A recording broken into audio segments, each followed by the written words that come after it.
There's no aliens on board. Why? I don't know, no real reason. They're not banned or anything. I suppose immigration's tightened up. It's had to, what with all the threats. What threats? Oh, and the government on Jagrafess collapsed, so that lot stopped coming, you see. This would work so much better if we had a framework. Like, this is... the pieces are here. There's just not enough happening to draw them out. But the idea as well of a journalist not thinking about these things, you know, that is a great... It's a great character idea. Kathika is a great character. And I will completely sing the episode's praises in that regard. But it's the world around her that's poorly defined, that the audience needs a bit more of a framework for. So I think if there was any sort of conspiracy, Satellite 5 would have seen it. We see everything. I can see better. I also think maybe Kathika shouldn't be as high up as she is. I feel like if she was, you know, next in line for a promotion for Floor 500, near the top of that pecking order, she's the one who's got the opening to her brain done. Everybody else has got chips instead. So she's clearly a bit higher ranking, relatively speaking, to everyone else. Maybe you needed a more junior journalist who hadn't seen everything around her yet. I think Kathika's a bit too high up to have this level of naivete around her. Hello ladies and gentlemen, my name is Mr. TARDIS, and we are now halfway through, or more or less halfway through, the Series 1 20 years later reaction videos, and this stage in Series 1 I like to call post-Dalek. There's pre-Dalek and post-Dalek, where for the first half of the series we're getting introduced to the Doctor and Rose and the Whoniverse more broadly. We've got these fun adventures at the end of the world, we've got all these fun adventures with Charles Dickens and running around Downing Street. Then all of a sudden the Daleks appear, and then the whole series starts to shift tonally. It starts to tell much more darker stories, much more dramatically effective stories. The relationship between the Doctor and Rose is tested even further. The themes get a bit more adult as we head towards the finale. And the long game is part of that pivot as well, because, you know, as soon as Dalek happens, we go straight into the long game with the Doctor, Rose and Adam, and the long game starts setting up everything for that finale, quite literally. So it's a bit of a shame that I consider the long game to be the weakest episode of the series. I don't think it's like an outright bad episode, and there are some really good and fun elements to it, but there's just a pretty clear lack of like cohesion and what the episode is really trying to say. It is, of course, building things up for the finale. The episode is literally called The Long Game, you know, it's all there in the title of the episode. But you know what, rather than predict what my thoughts and feelings are going to be going into it, I think we should actually just go into it. But if you have been enjoying these 20 years later reactions, hit the like button down below, be sure to subscribe so you can keep up to date on all future ones as well. As usual, the version of the episode that I'm watching is the one from the Blu-ray that's right behind me. And folks, let's dive into Series 1, Episode 7, The Long Game. Solar flare activity has increased across space lanes 556 and will commence... Channel Smile +1. Looking forward to that starting up eventually. It is a cool opening shot. I feel like if this was done in the classic series, they would have like had the sound and then it appears around the corner and the TARDIS is already there. Oh, and this little conspiracy to gang up against Adam. But then again, with Big Finish, they've already had some adventures pre the long game. Oh, that set's familiar. We're going to be seeing that 500 times. Oh, we'll park that. The heating, we'll park that. He's even like, yeah, let's go to that gate over there. He's already setting things up. I do like that detail a lot. This is a lot like the end of the world, where we're not going off-planet. He's your boyfriend. Not anymore. I loved Billy's like smile drop the moment Adam did. That was fun. I've not actually noticed that before. The long game is not an episode I tend to revisit often. Like I guess really don't. So who knows, I might actually find a lot more stuff in this rewatch that I like about it. And you can tell that Bruno Langley is not long for this series because he doesn't even get in the opening credits. I do like the Earth down below. That looks cool. I love politics. Oh yeah, isn't this the only episode that Brian Grant directs as well? I wonder what he's got to say about this. That guy's an icon. They're all human. What about the millions of planets, the millions of species? Where are they? Good question. Actually, that is a good question. A surprisingly good question. Oi, mate, how much is a Kronk burger? 2 credits 20, sweetheart. Money. We need money. He's so Mancunian coded. There you go. Pocket money. Don't spend it all on sweets. And it turns out, hasn't he handed him unlimited credit? The screen says 5 credits. Did he overshoot it accidentally, or did he deliberately give him unlimited credit? You're gonna get a smack, you are. But it is like Aliens of London. The Doctor on his own away from companions does act noticeably different. And that's Anna Maxwell Martin, who 15 years later would be the most hated TV actor in Britain because of her portrayal in Line of Duty. She's so good in basically everything she's in. And that's not to take anything away from Christine Adams, who plays Kathika, but Anna does have the much more fun, showy role here, I think. Especially with the pivot that she pulls later. Oh, the Bad Wolf channel, and the Face of Bo. Oh, and he's pregnant. Didn't realise that Doctor Who had turned woke. Something is wrong. It is kind of mad how much the white hair ages Simon Pegg here, because this is like Shaun of the Dead Simon Pegg. So he is quite young here, but that hair really ages him up. But he's very good here. Sort of beef. Oh my god. Phone him up. It is nice to see Rose take the supportive companion role here. Just dial. Adam's there asking all the questions, and they're not unreasonable questions. Rose is a bit impatient. Doggy! Who's a good dog? They shouldn't be here. Double check. Triple check. But yeah, I do like his name being the editor, and he is very much like a newsroom editor. Like, he is in the gallery overseeing the footage while all of the staff around him are working on it, and he's like over their shoulder looming. It is a nice bit of visual storytelling there. The process of news gathering must be open, honest, and beyond bias. That's company policy. Actually, it's the law. Thank you, Suki. Firstly, it's a nice character moment where Suki does step up to say something and is immediately shot down by Kathika. But there's also like a bit of a world-building discrepancy here. Like, if it's not just company policy, but it's actually the law, then how were they able to get away with supposedly controlling and manipulating the information to broadcast fake news? I don't know, like, you could work around that. Like, you have to do some headcanon to figure it out and your own essential fan fiction world building to do it. But the fact that the episode itself isn't able to give you enough information to come to that conclusion organically, I think is one of the main problems of the long game. You've got a lot of big ideas here, a lot of relevant, good ideas to talk about, but we're not given enough to work with on a base level, I think. Don't show off for the guests. That's a good line. Don't show off for the guest, and that's exactly what she's doing.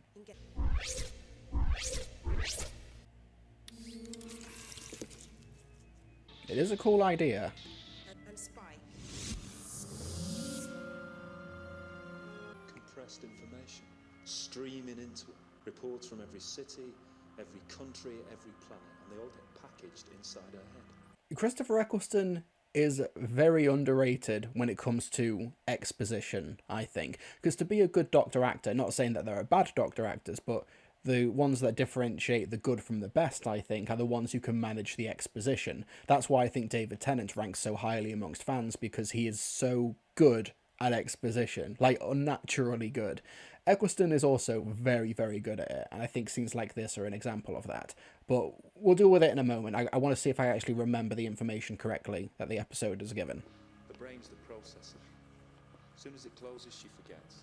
Every single fact in the Empire beams out of this place. Now that's what I call power. But to what end is this being done? Like, practically, if she forgets the information, if Kathika forgets the information once the door in her head closes, what is she doing with the information? Like, if the human mind is the processor, where's the information going? What is it processing about the information? Why can't it just be done through a normal computer? There's, once again, I'm sure you could come up with great fan fiction and great ideas as to, to explain this, but the episode itself doesn't give you enough to work with. It's way too fast and loose with these ideas. It's a cool image. It's cool, like, imagery and, like, iconography. You certainly remember stuff like this once you've watched the episode. but in terms of like the practical applications of this futuristic technology, which doesn't look that futuristic, but I think that might be part of the point of the episode. Like, this room itself is pretty basic and a bit thrown together, but the Doctor's like, no, this technology is ancient, it's backwards, there's a door in your head. He says that later. What's going on? Why does this need doing? This is why, I'm going to say this like 1,000 times in this reaction, I think. I would genuinely love a long game novelization to expand on these things, to expand on these ideas. It can't salvage the episode itself, but in terms of the story that Russell's trying to tell, I think it would do a world of good. Come on, show me. Who is it? That is like Alright. a fun editor bit as well. I've seen that in like studio galleries and stuff. It's like, come on camera, come on, get us this coverage shot, get us these shots, come on, who we got? It's technology. It's amazing. This technology's wrong. Trouble? Oh yeah. That's it? Oh, yes! She's the liar. I do like this twist in the episode though, so often, and even like people who have only just started watching Doctor Who Series 1 will have gotten this vibe already. It's the Doctor and the companions who are the outsiders, who aren't meant to be there. So when it turns out it's actually Suki, that's a nice little bait and switch. It's already playing with fans' expectation, even if they've only been watching for 6 weeks. There's a second biography hidden underneath. Yes, sir. But that's the thing about editors. They're not in charge at the end of the day. Promotion. Promotion 4. Suki McRae Cantrell. I feel like maybe, you know, notes here if I was like on the set or something, maybe the other characters should have a bit of a bigger reaction to this. Maybe the other supporting artists and the background actors maybe should be reacting a bit more to this. Maybe I could just go and sit on the observation deck. Do you want me to come with you? No, you stick with the Doctor. Thing is, it's, you know, whether or not Bruno is already... Bruno, as if I keep on thinking Bruno Langley instead of Adam. Whether or not Adam is manipulating Rose to get away from the group so we can start sending information back to the past, you know, you can make your own arguments about that. But it's a nice idea that he has the same initial instinct as Rose, where Rose, during, you know, everything happening on Platform 1 in the end of the world, needs to acclimatise and detox and goes to the observation deck to look over Earth, and he wants to do the same. You know, nice little parallels here. Gonna take a better man than me to get between you two. Billie Piper's done something different with her eyebrows. That's a nice look, though. I like the hair. You know, just Yeah, like it's not weird in there. That's a point. We never see Bruno Langley on the TARDIS set. oh my god, I've got to go. Oh, yeah, yes, okay. So I don't think it's as ambiguous as I remember. He's, like, smirking and laughing as he takes the TARDIS key away. So clearly he is concocting a plan already. That makes it a bit more morally black and white than I remember it being. Also, blurry Anna Maxwell Martin can't hurt you. She's not real, she can't hurt you.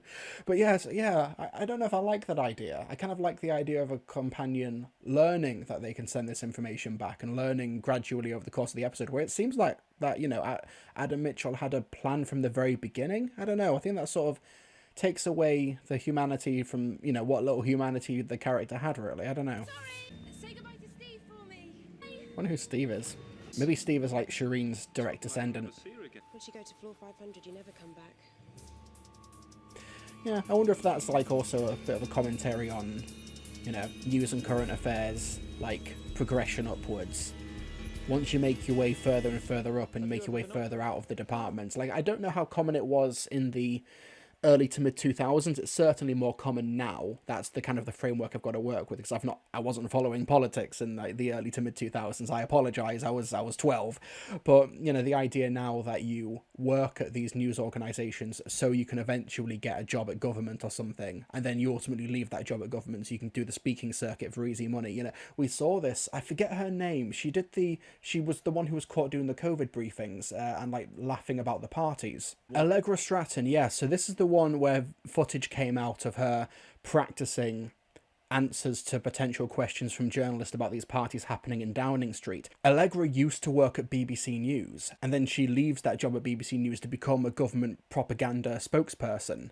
So yeah, that's basically now seen as the progression for journalism, at least right-wing journalism, in like the 2020s, where you work at the BBC or these institutions, then you get a job at government, and then you get a cushy job at like a think tank, or like doing the speaking circuit or the grifter line or whatever. Whether or not that's something that you can apply to things 20 years ago, I can't really speak to. I've not really looked into it myself, but that's just sort of what's leapt out at me with the idea. You go upstairs, you get the promotion, and you never come back. Like I said, interesting ideas, and while I don't think that The Long Game works as a standalone episode, I'm, you know, props to Russell for tackling ideas like this. It's why I'd love for him to revisit it, or somebody else, like, you know, for example, he's not writing the current Target novelizations for the stories that he's doing in Rusty Davis 2. Scott Handcock is writing the Empire of Death novel, is also wrote the 73 Yards novel as well. You know, get Scott Handcock or somebody to write the Target novelization for The Long Game. You know, I think that this is worth telling. I think that this is a worthwhile premise, a worthwhile story. It's just not really landing, I think. I love this though, how like the blues and the whites of this set contrast with the orange and the reds downstairs, and the idea of stepping into not a winter wonderland obviously, but a whole different climate when you go upstairs. Conceptually it's brilliant. She has a torch in her bag. Why? Well, okay, she's a freedom fighter. That kind of makes sense. Okay. Spoilers, but she's not who she says she is. She's actually partial military, or at least military coded, because we see their footage, but yeah. But it does show the utility of that set as well, because we're going to see it a lot over the course of this series, but how you are able to disguise it so much with just different lighting and a different approach to shooting it. But yeah, like this as well, like it's a cool idea that there's a corpse in there. Spoilers. There's a skeleton. But firstly, why are there bodies up there? Apart from it's a cool visual, why haven't they been moved? I don't really get it. Cool little detail though that they have the chips in their forehead though. The little chips there. They didn't have to add that detail, but they did, and that looks pretty cool. But yeah, like why are there bodies there? The ambiguity could be like part of the aspect of it. That's absolutely valid. But I would genuinely like answers to these questions. That harsh lighting's actually really effective. Oh, that's a nice little tracking shot there. Questions. Would you please confirm your name? My name is Suki McRae Cantrell. That is nice though. He's the editor, so he does have control over footage in front of him with a snap of his fingers. Really good. Liar! Surprisingly good as a villain. Let's look at the facts. Got a little goosebump there. There we go, military coded. Still you. You control satellite 5. And that's why you hire someone like Anna Maxwell Martin, who can make that pivot work. That's a great shot as well. There's the truth. Like, even the cadence of her voice has changed. She's so good. Are being manipulated. This whole system is corrupt.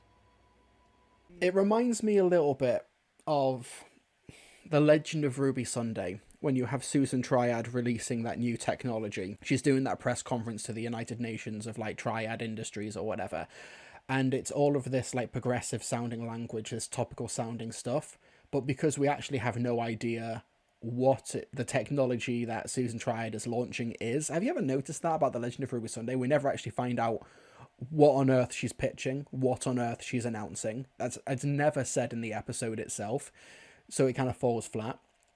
I'm getting similar vibes here, you know, with all of this rhetoric and this language that Suki is presenting here. You know, it's effective topical language that sounds impactful, but without any actual concrete basis for the audience to latch onto. It doesn't give me anything. I don't know.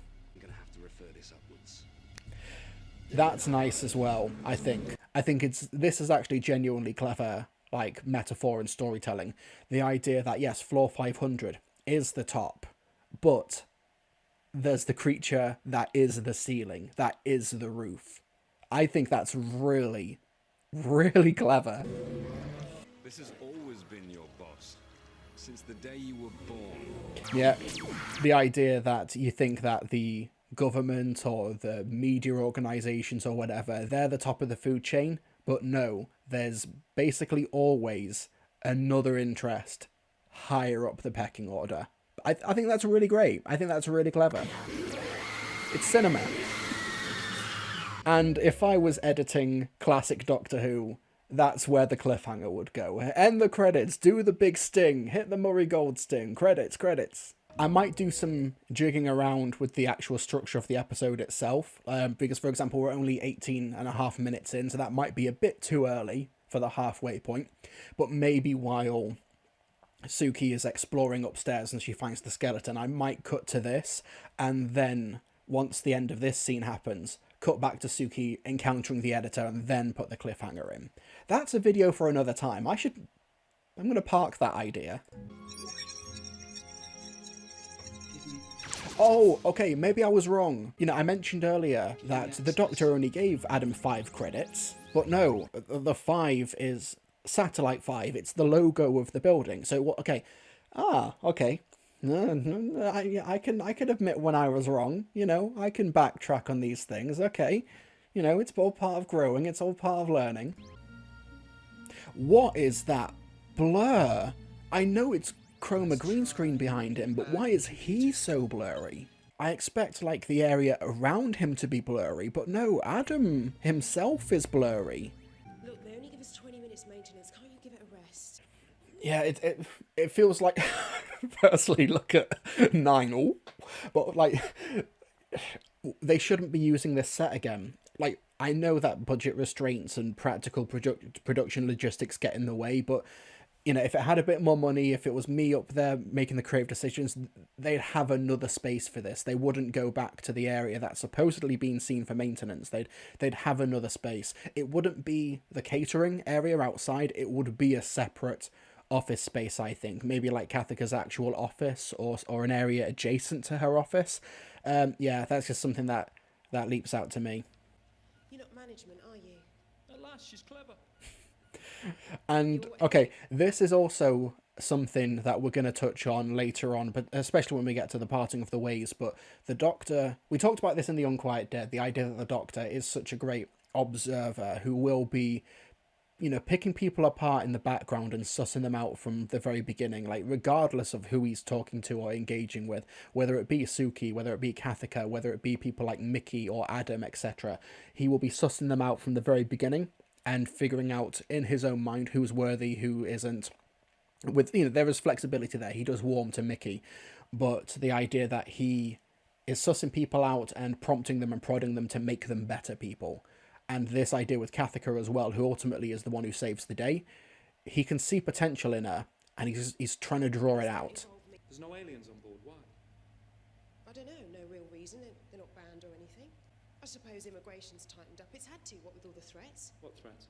Oh, and the government on Jagrafess collapsed, so that lot stopped coming, you see. This would work so much better if we had a framework. Like, this is... the pieces are here. There's just not enough happening to draw them out. But the idea as well of a journalist not thinking about these things, you know, that is a great... It's a great character idea. Kathika is a great character. And I will completely sing the episode's praises in that regard. But it's the world around her that's poorly defined, that the audience needs a bit more of a framework for. So I think if there was any sort of conspiracy, Satellite 5 would have seen it. We see everything. I can see better. I also think maybe Kathika shouldn't be as high up as she is. I feel like if she was, you know, next in line for a promotion for Floor 500, near the top of that pecking order, she's the one who's got the opening to her brain done. Everybody else has got chips instead. So she's clearly a bit higher ranking, relatively speaking, to everyone else. Maybe you needed a more junior journalist who hadn't seen everything around her yet. I think Kathika's a bit too high up to have this level of naivete around her. It's cutting edge. It's backwards. There's a great big door in your head. Cutting edge to her, but the Doctor has a different framework. Humanity's been set back about 90 years. When did Satellite 5 start broadcasting? And I also feel like if there was more episodes this season, and this is like you know, you can't fix this issue, but you only can do this with like massive hindsight and big structural change. Maybe you would have an episode set in the fourth great and bountiful human empire significantly later. You'd maybe have a Ninth Doctor and Rose adventure pre-Dalek that would take them to the fourth or fifth bountiful human empire, and you'd see the great progress, you'd see the great work that's been done, so that when you get, oh, how did this empire come about, and then they go back and they see the something's gone wrong. I don't know, maybe that's not an issue. Maybe I'm just trying to think of something. Yeah, this is It's a fascinating quandary. It's why, you know, maybe I'm giving this episode not enough credit. Completely fair. I want to know your thoughts in the comment section below. But yeah, I'm fascinated by The Long Game. I genuinely am. It's not a bad episode. There's some really good stuff here going on conceptually as well, and I think the performances are really strong as well. I think that Brian Grant is doing a really good job behind the camera as well, directing it. But yeah, it feels like The Long Game is like the fourth great and bountiful human empire. It's something's holding it back. Very meta. 91 years ago. That's a coincidence. That's also very current as well. Things have been going wrong in the UK for the past 15 years. When did austerity start? 16 years ago. Like, oh, you've only just figured this out? The microprocessor became redundant in the year 2019, replaced by a system called SMT. 2019. How futuristic. What are you doing there? I do like that little looking back to see if anyone saw him do that. What's that? And here we go. What I think is sort of like the standout of the episode. Tamsin Grigg as this nurse, vying for the award of the best supporting character in Doctor Who this season. No, that's medical. There must be something wrong with your chip. This is the first time I ever saw her, and now I like adore everything she does. And she's the mother in Friday Night Dinner. It's such a great role. I'm on a research project from the University of Mars. The Martian boondocks, typical. I wonder if they're aligned with the Ice Warriors. Have to pay for it. Oh, right, sorry. Okay, that's actually a world building detail that makes sense and works, because everybody else who we've seen so far in the episode will have had to have, as a prerequisite of the job at working at Satellite 5, will have had to have their head done, had to have had the chip done. Someone will have had to have paid for that. And she mentioned subsidising, that they used to do that. They don't do it now for whatever reason. So that's a bit of world building that the audience aren't privy to, that still does work and upholds the integrity of the universe. Can I use this? That'll do nicely. He just holds up the equivalent of his dad's credit card. It does cost 10,000. I couldn't afford it then. Turns out, you've got unlimited credit. It's kind of bold of her as well to have the unlimited credit card that he's got in her pocket. Why has she got that? And why did he hand that to her? I've never noticed that staging detail. It works, you know, practically, so that she's already got it in hand, so that she can present it to him. But would you hand your nurse the credit card? Like, if they weren't behind a desk or something? Like, I don't know. I've never clocked that before. Painless. Contractual guarantee. How can you, like, enforce that? You didn't feel pain because it's contractual. That's... You are... She's doing so good in this role. She's like part nurse, part salesperson. It's insidious, but she makes it seem reasonable. She's so good in this role. You're not allowed to touch the mainframe. We'll get told off. Rose, tell her to button it. It's vandalised the place. Someone's going to notice.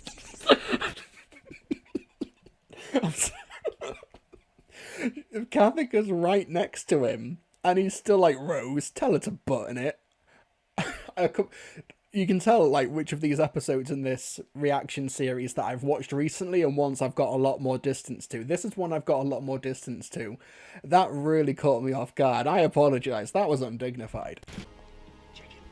Double check him. Triple check him. Quadruple. When your boss wants to look busy for his boss. I give up on you, Kathika. Now, Rose, look at Rose. Rose is asking the right kind of questions. Oh, thank you. Why is it so hot? Worry about the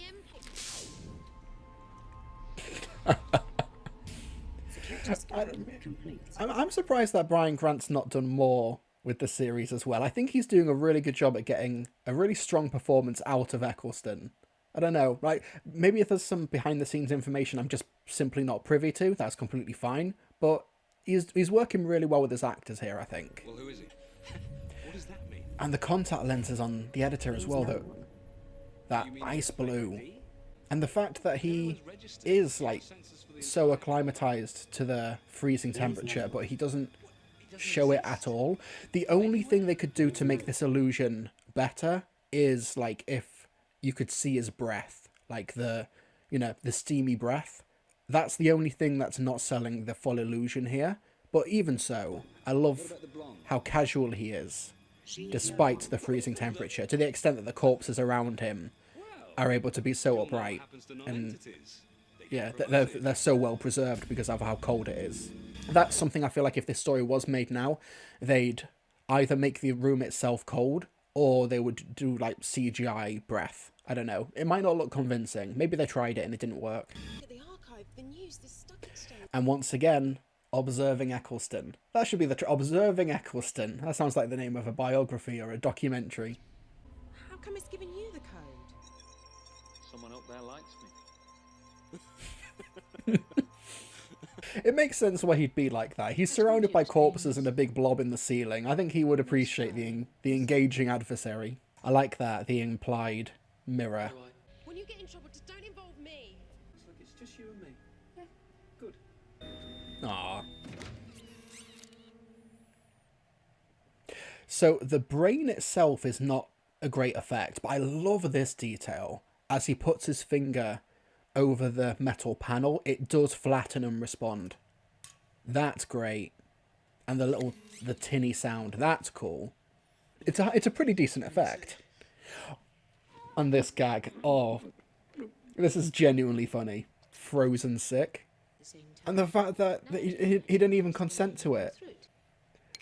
And her reaction to him about to go again. Okay. And that's the last we'll see of the best supporting character in Doctor Who Series 1. No birth, no job. No future, but she's got the bronze for the gymnastics team. What have you done to her? I think she's dead. She's working. Yeah, don't let death stop capitalism. Nice to meet you. Come on. A little bit out of character, I think, for him to just try and up and leave, but I guess you do need a way to, have him restrained. It's a place where humans are allowed to live by kind permission of my client.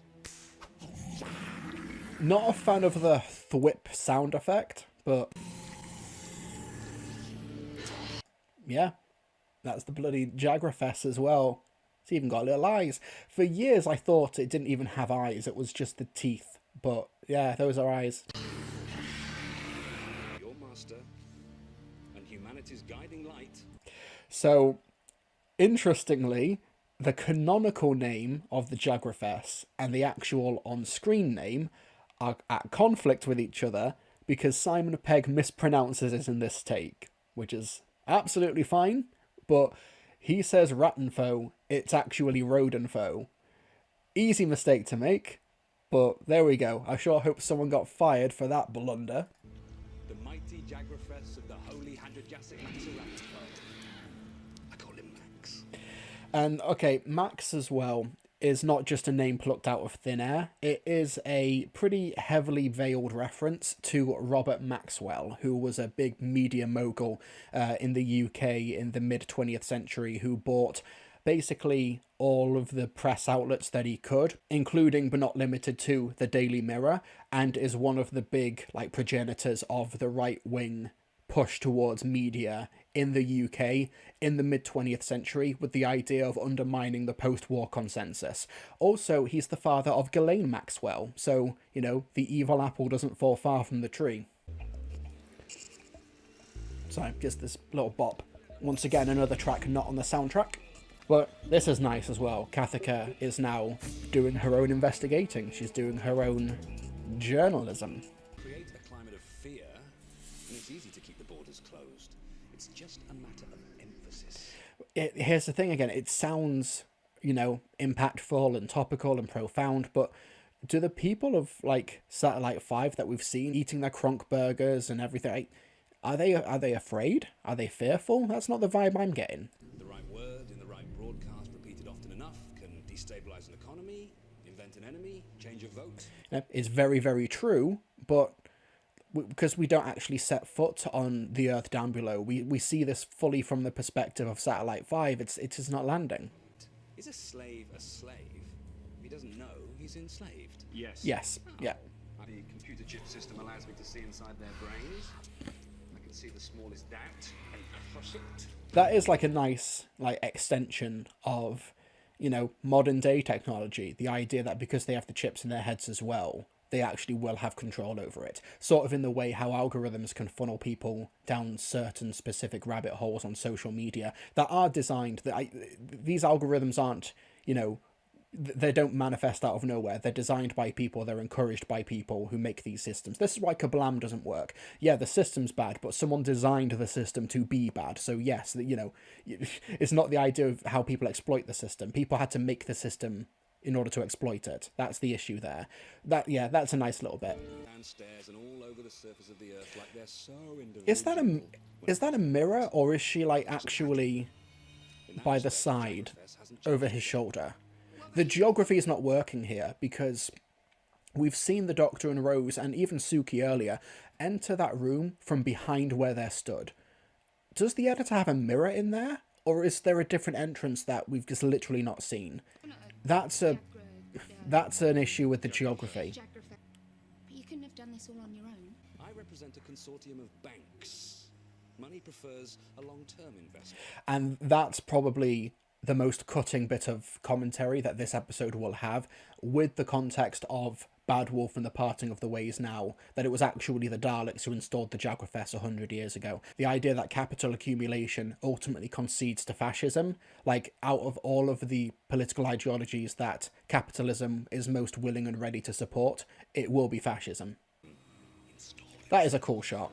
I'm assuming it's a mirror because of how it's slightly blurry and distorted. But yeah, we don't ever see that corner of the room again to establish if it is.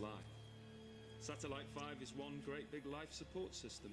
Yeah, and that's the thing. These media outlets, these organisations, like the ones that Rupert Murdoch owns, the ones that Robert Maxwell bought in the mid-20th century, they are life support systems. They are there to support a ideology of the ones who own them. They're not actual, organic, impartial news organisations or outlets.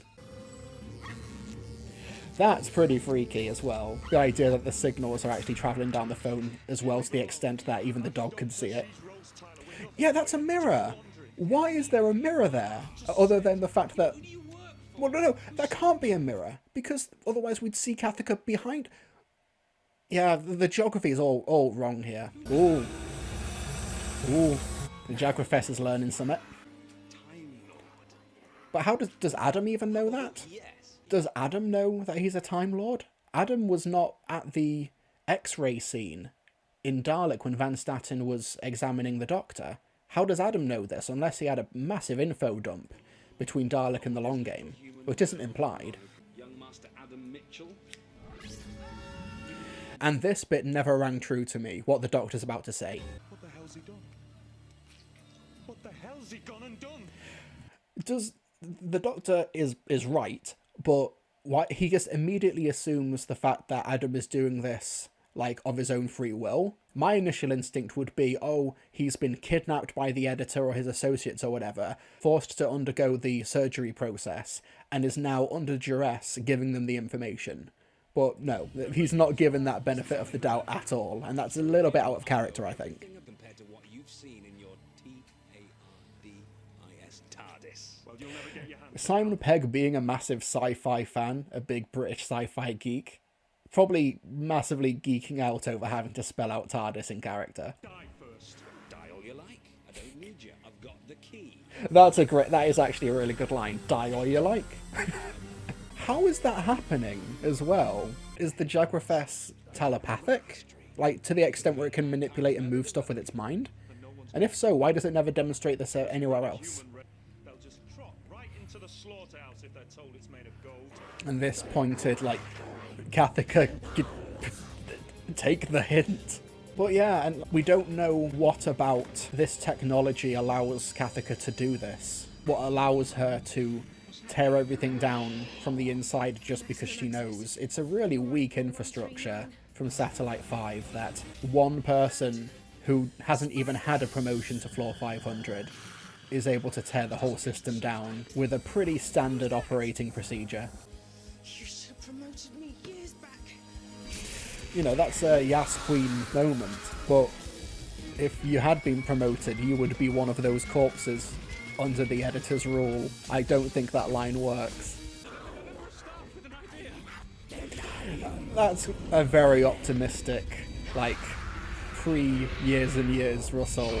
One member of staff with an idea can bring the whole system down. You know, I like to believe that's true. And I think this is a nice little comeuppance in the episode as well, that Suki, presumably because she's not been dead as long as everybody else, is able to retain a last little bit of control. I wonder what Jagrafess tastes like. I hate tidying up. Too many questions. You'll manage. You'll have to stay and explain it. No one's He's going to regret that. I might start believing a lot of things now. Human race should accelerate. All back to normal. Now don't. I love that shot as well. Like the close-up, almost POV of the Doctor marching towards you. It's my house. Isn't there like another Big Finish adventure that takes place between that scene transition? No. 1 second of that message could have changed the world. It's not enough for him to like just wipe the phone. He has to destroy it. My head opens. What? Like this? Don't. Don't do what? Stop it. The whole of history could have changed because of you. I just wanted to help. You were helping yourself. It works as a nice little counter to Father's Day as well. That the Doctor isn't just doing this because he hates Adam because he's flirting with Rose, but the fact that next week when Rose saves her father, he's like, you know, did you have this plan from the beginning? It's about the universe doing something for you. That's, you know, it's actually a ideological principle that the Doctor is consistent on, regardless of his favourite companions or whatever. You were helping yourself works so perfectly well with, it's not about showing you the universe, it's the universe doing something for you. Don't come in, wait there a minute. Oh my lord! You never told me you were coming home! Who plays the mum? 1 second. Judy Holt, who apparently played Jane in Happy Valley. Which one's Jane?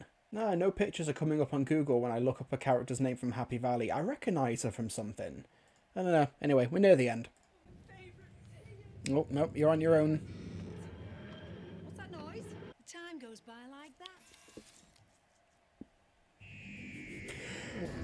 Best closing shot of the series for what is probably the weakest and certainly the most muddled episode, unfortunately. Oh dear, I'm in for a fun one next week with Father's Day. But yeah, the long game. Okay, so you can tell I'm probably a bit frustrated with it. It's got some really strong, solid ideas, and I think the cast are really, really strong. Tamsin Greig as well is just superb as the nurse. Brilliant stuff. I think Brian Grant does a really good job getting great performances out of the cast. Anna Maxwell Martin's great. Simon Pegg's brilliant. Yeah, the cast are really, really strong throughout. But yeah, it's just an awkward one, because I think it does have a lot on its mind and a lot of stuff that is worth saying, worth commentating on. It's just really struggling to come together because we only have 45 minutes and they're also trying to make the companion that couldn't work with Adam, which I think is a bit redundant because we already sort of have that with Mickey. So it feels like we're just doing the same beat again, but maybe taking it a few steps further as well. I'm just not particularly interested in this arc, really. Especially where we're going to have similar themes in Father's Day with a companion using time and space to, like, potentially for their own personal gain, or at least that's how the Doctor interprets it. Really strong ideas. I feel like if I just go over them again, I'll just end up repeating myself, and this reaction's already gone on quite a while as is. But yeah, that's the long game. I've mentioned before I would love a Target novelisation of this. I genuinely would, even though it is like my least favourite episode of the series. Yeah, I'm you know, episodes that I think are significantly stronger, like Father's Day or The Parting of the Ways or, you know, The Unquiet Dead, I still think I'd prefer a long game novelisation to sort of remedy these story ideas. Yeah, that's my personal approach in the days of like classic Doctor Who, where every single episode, every single story gets its own target novelisation. I'd rather those target novelisations can be done to expand on stories that maybe didn't work quite as well on the screen. Or you can get these episodes where they do work on the screen, but the target novel expands them and takes the themes a bit further. We saw that with the Rogue target novel from the last series of Doctor Who. So yeah, that's the long game. Thank you so much for watching this reaction. Like I said, subscribe, like, comment, everything down below. Thank you so much for watching. Next week, it's Father's Day. I'll see you all next time.